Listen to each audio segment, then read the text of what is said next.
ವಿದ್ಯಾರ್ಥಿಗಳಿಗೂ ಕೂಡ ಸನ್ಮಾನಿಸಿ ಒಂದು ಉತ್ತೇಜನ ನೀಡಿ ಪ್ರೋತ್ಸಾಹಿಸುವಂಥ ಕೆಲಸವನ್ನು ಮಾಡಬೇಕು ಎಂಬತಕ್ಕಂಥ ಸಂಕಲ್ಪವನ್ನು ಮಾಡಿ ಈ ವೇದಿಕೆ ಮೇಲೆ ಇವತ್ತು ಅವಕಾಶವನ್ನು ಮಾಡಿದ್ದೇವೆ.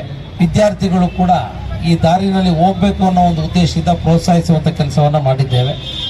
ಅದೇ ರೀತಿ ಸರ್ಕಾರಿ ಸ್ವತಂತ್ರ ಬಾಲಕಿಯರ ಪದವಿ ಪೂರ್ವ ಕಾಲೇಜು ಕೂಡ ಒಳ್ಳೆಯ ಫಲಿತಾಂಶ ದಾಖಲಾಗಿದೆ.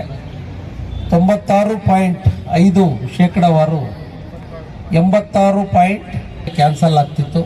ಆ ಕಾಲೇಜನ್ನು ಉಳಿಸಬೇಕು ಅನ್ನೋ ದೃಷ್ಟಿಯಲ್ಲಿ ಪೇಟೆಗೆ ಶಿಫ್ಟ್ ಮಾಡಿ ಈ ವರ್ಷ ಹೆಚ್ಚಿನ ಕಳೆದ ವರ್ಷವೂ ಕೂಡ ದಾಖಲಾತಿ ಆಗಿದೆ. ಸೊ ಅದರಲ್ಲಿ 4 ವಿದ್ಯಾರ್ಥಿಗಳು ಗಣನೀಯ ಫಲಿತಾಂಶವನ್ನು ನೀಡಿದ್ದಾರೆ.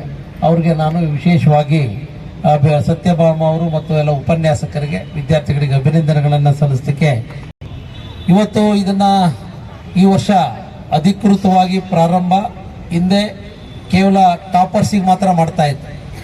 600 and above, ಅದರಲ್ಲಿ 5-10 ಮಾರ್ಕ್ಸ್ ಕಡಿಮೆ ಇರ್ತಕ್ಕಂಥವ್ರು ಶಿಕ್ಷಣದ ಒಂದು ವ್ಯವಸ್ಥೆಯಲ್ಲಿ ಗುಣಮಟ್ಟದ ಶಿಕ್ಷಣವನ್ನು ನೀಡುವಂಥದ್ದು ನಮ್ಮೆಲ್ಲರ ಮಹತ್ವವಾದಂಥ ಜವಾಬ್ದಾರಿಯಾಗಿದೆ. ಅದಕ್ಕೆ ಇವತ್ತು ಸರ್ಕಾರಿ PU ಕಾಲೇಜುಗಳು ಇವತ್ತು ಸಾಕ್ಷಿಯಾಗಿದ್ದಾವೆ ಅಂತಕ್ಕಂಥ ಮಾತನ್ನು ನಾನು ಹೆಮ್ಮೆಯಿಂದ ಹೇಳಲಿಕ್ಕೆ ವಿಶೇಷವಾಗಿ ಬಯಸ್ತಾ ಇದ್ದೆ. ಇವತ್ತು ಮೂರ್ತಿಯವರು ಬಹುಶಃ ನಾನು ನೆನೆಸ್ಕೊತೀನಿ, ಕಾಲೇಜ್ ಪ್ರಾರಂಭ ಆದಾಗ ನಾವಿನ್ನೂ ಜಿಲ್ಲಾ ಪಂಚಾಯತ್ ಮೆಂಬರ್ ಇದ್ದಂಥ ಸಂದರ್ಭದಲ್ಲಿ ರೂಲ್ ದೊಣ್ಣೆ ಇಟ್ಕೊಂಡು ನಿಂತ್ಕೊಂಡಿರೋರು.